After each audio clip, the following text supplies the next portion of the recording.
best gaming laptops available for its price is the Asus TUF A15. I was really impressed by its overall offering, build quality, the thermals and the amazing performance. But that's only for the moment, because today I'm gonna review a laptop that can put an end to this laptop competition for the best bang for the buck gaming laptops. So that's none other than the Lenovo IdeaPad Gaming 3, which sells for around 1 lakh rupees on Amazon for this specific model, which is nearly the same as the TUF A15. What can you therefore expect from this laptop? Well, the exterior has changed and it now strongly resembles the Legion lineup.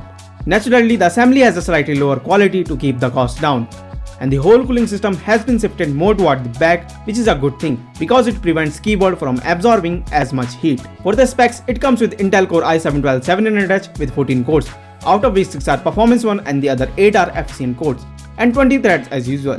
An Nvidia RTX 3060 with 6GB VRAM and 105W of max TGP. A 16-inch 1920x1200p IPS panel with a refresh rate of 165Hz. Now for the connectivity, it has Bluetooth 5.2 and Wi-Fi 6. Alright, so it has a very minimalistic design on the outside, and the top of the lid is really clean, with just a small Lenovo logo on the top right corner, which looks very aesthetic. There are 2 color options you can choose from, with the white version being really fresh while the grey one looks rather stylish. The back of the laptop now features an extended back portion with a grill looking design, but that's only for the showcase. It is not a real ventilation outlet, but you do get the ports location here. The laptop is fully made out of plastic, yet it feels really solid and strong. Even so, I observed some flaws in the base as well as in the lid, but it cannot conclude that the material is of poor quality. Instead, it resembles the one used in the Legion lineup from the previous year quite a bit. The Lenovo IdeaPad Gaming 3 is more on the heavier side, weighing 2.6 kilos and have a profile of 21.8mm. The lid can be opened with one hand, most likely because of where the hinges are located. However, they are not very stable. The lid of the laptop wobbles for at least 2 seconds. Before you hit the desk, it is on. But that's normal for the laptop with full plastic body. On the other hand, it has privacy shutter on the top, an HD web camera and thin side bezels. The next thing I want to talk about is the keyboard. It has large keycaps and a number pad, and I am especially impressed by the size of arrow keys. Lenovo offers you with a choice of white, blue and 4-zone RGB backlight, but the one I am reviewing here has only white backlight. It has decent 1.3mm key travel and clicky feedback, which is really good for gaming as well as for typing. It's worth noting that the power button is separated and its LED changes color depending upon the mode you are in.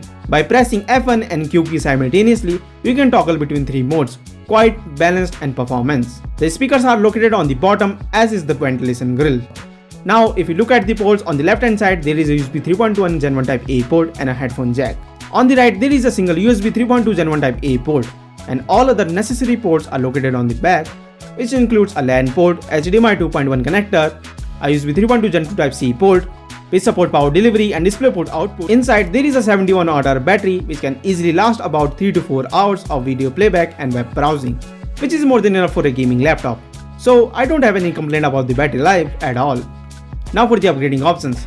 There are 2 RAM SODIMM slots, both of which are upgradable up to 16 gigs, which makes a total of 32 gigs of memory. For the storage, there are 2 M.2 PCI export slots, both of which support 1 TB each, but one of them supports Gen 4 drives, which is already occupied by 512 gigs, and the other one only supports Gen 3 SSDs. In terms of cooling, there are 2 heat pipes set between the CPU and the GPU, and the third one is only for the CPU, plus a total of 4 heat sinks and 2 fans. Furthermore, there are heat spreaders cooling the VRMs and the graphic memory.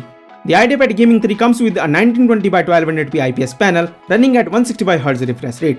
Now the first thing you will notice that it has a 16:10 aspect ratio, which is different from the commonly used 16:9 aspect ratio. But what difference does this make? Well, it provides more vertical space for the tasks like video editing, photo editing and other productivity works. But it has no impact on the gaming. Its IPS display has comfortable viewing angles and good contrast ratio. Its backlight doesn't use PWM for brightness adjustment, which is more than enough for anyone and better than most other gaming laptops at this price point. Now the overall colors on the screen are very vibrant and accurate, which makes it a really fantastic option for color grading works. Now it's time for CPU benchmarks to understand its performance clearly. Now we will start with the Cinebench R23 multi-core, which is a fan favorite. The Core i7-12700H is the fastest CPU I have tested to yet, outperforming all other contenders including Ryzen 7 6800H and M1 Pro even at 45W. However, among the x86 processors, the i7-12700H appears to be the best in terms of performance per watt in this workload. It's a slum dunk for Intel in single core workload. The P cores running at up to 4.7 GHz crushes everything in the field by a wide margin. even while the handbrake doesn't prefer the i7-12700H as much when it comes to the X256 encoding. Performance improvement over the earlier Intel hardware is still remarkable. Alder Lake is dealing with one of its heavier workload, but it still manages to hold its own. But under this workload, it can only bridge the existing gap between AMD, Intel and Apple. In Adobe Photoshop, the 12700H is a colossal beast. It is 45% faster than the 11800H. The most significant difference between these two parts ever recorded, because it gives Intel a commanding lead over AMD and is 33% faster than the Ryzen 7 6800H. The 12700H does not, however, outperforms the older processor in FL Studio. Although the CPU uses both P cores and E cores when exporting a track and still performs well, I believe the E cores are a bit of bottleneck in this case, given their lower performance as compared to the P cores. The Core i7-12700H is currently the fastest CPU I have tested in Adobe Premiere Pro. The overall result places the RTX 3060 setup far above the older processors and above the Apple M1 Pro, which is really an outstanding result. Another workload that uses both the CPU and the GPU is the Adobe After Effects. The 12700H performs like a beast, defeating the older generation configurations greatly.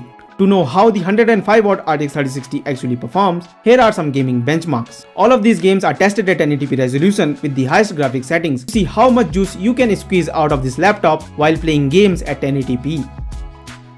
So after discussing the performance, why not discuss the thermals?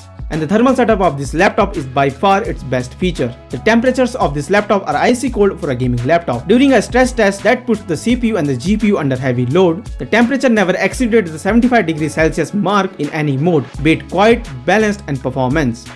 So, if you are looking for a gaming laptop well under 1 lakh rupees, then the Lenovo IdeaPad Gaming 3 should be on your radar. You get a solid processor, the i7-12700H, a Nvidia RTX 3060 graphic card in the package, and a really awesome 1080p gaming experience. If you want a bit more gaming performance while keeping your budget below 1 lakh price point, also give the TUF A15 a close look, as it comes with a higher 140W 3060.